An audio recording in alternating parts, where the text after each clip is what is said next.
Hello everyone, welcome back to the channel.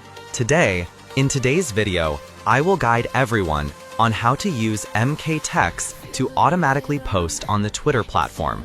Okay, first we will go to the X platform, the MK Text software, then select the posting section and choose to post. Select the accounts we want to post from. Next is to set the time. Here we will set 30 to 40 seconds. Next is the content section.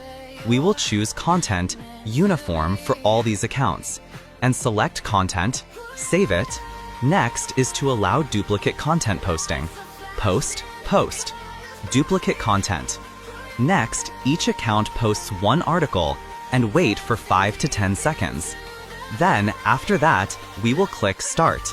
The tool will automatically open and post for us. It's very simple and quick.